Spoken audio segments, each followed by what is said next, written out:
ഇത്തിരി ആവേശം കുറഞ്ഞിട്ടുണ്ടോ? FIFA world കപ്പിന് ദിവസങ്ങൾ മാത്രം ബാക്കി നിൽക്കുമ്പോൾ ഈ തണുപ്പൻ മട്ട് മതിയോ മലയാളി ഫാനറി പടക്ക്? വീണു പോയതിന്റെ ആളൽ ഉള്ളിൽ പുകയുന്നുണ്ടറിയാം. പക്ഷെ ഒന്നുറപ്പിച്ചോ, വീണത് സിംഹമാണെങ്കിൽ അവന്റെ തിരിച്ചുവരവ് അതിഭീകരമായിരിക്കും.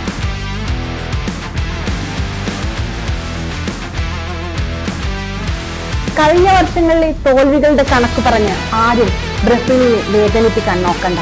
കാരണം ആ 5ന്റെ ചാരുതയിൽ ഇന്നും ലോകത്തിനു മുന്നിൽ തലയോർത്തി നിൽക്കുന്നത് ബ്രസീൽ തന്നെയാണ്. ചരിത്രമുണ്ട്, പാരമ്പര്യമുണ്ട്. അതിനപ്പുറം ഈ മഞ്ഞക്കുപ്പായത്തോട് നെഞ്ചുറപ്പുള്ള 1 കോടി ആരാധകരുടെ വിശ്വാസവുമുണ്ട്. ഒരു പ്രതിസന്ധി കാലത്തും തള്ളി പറയുന്നവരല്ല ബ്രസീൽ ആരാധകർ. ഇത്തവണ തന്ത്രങ്ങൾ മെനയാൻ കാർലോ ആൻചെലോട്ടി എന്ന ആശാനുണ്ട്. 3 വർഷത്തെ കാത്തിരിപ്പിന് ശേഷം ആ സുൽത്താൻ മഞ്ഞ കുപ്പായമിട്ട് വീണ്ടും ഇറങ്ങുകയാണ്.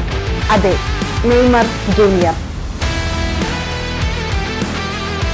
എതിരാളികൾ പരിക്കിന്റെ കീഴിലൊരുക്കിയാലും അവന്റെ ബൂട്ടിന് കാവലായി ഒരു പട തന്നെയുണ്ട് കൂടെ. വിനീഷ്യസ് ജൂനിയറിന്റെ വേഗത, എൽഡസിന്റെ വീര്യം, ഒപ്പം Martinelli, Thiago, Cunha, റഫീഞ്ഞ, Luis Henrique. ഈ ആക്രമണ നിര ഏത് പ്രതിരോധ കോട്ടയും തകർക്കാൻ പോന്നതാണ്. മധ്യനിരയിൽ കളിമനയാൻ ബ്രൂണോ ഗിമാനസും കാസമീറോയും ലുക്കാസ് പക്കേറ്റയും കാവലായുണ്ട്.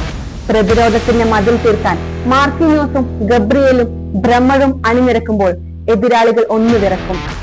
ഇനി അതൊക്കെ വെട്ടിച്ചു വന്നാലും വല കാക്കാൻ അൽസനും എഡേഴ്സണും ബൊബോട്ടനും ഇരട്ടപ്പൂട്ടായി നിൽപ്പുണ്ട്. ഇത്തവണ ഒരു തിരിച്ചുവരവ് മാത്രമാണ് ബ്രസീലിന്റെ ലക്ഷ്യം, 6ാമതൊരു കിരീടം. അതല്ലാതെ മറ്റൊരു ഓപ്ഷനും ഇനി കാനറികൾക്കില്ല. ഖത്തറിലെ കണ്ണീരിന് കളിമണ്ണിൽ പകരം ചോദിച്ചിരിക്കും. കാത്തിരുന്നോ, സാമ്പാ താരത്തിന്റെ യഥാർത്ഥ പൂരം ഇനി വരാനിരിക്കുന്നതേയുള്ളൂ. ജോങ്കോ ബൊണീറ്റ വീണ്ടും ഉണരുകയാണ്.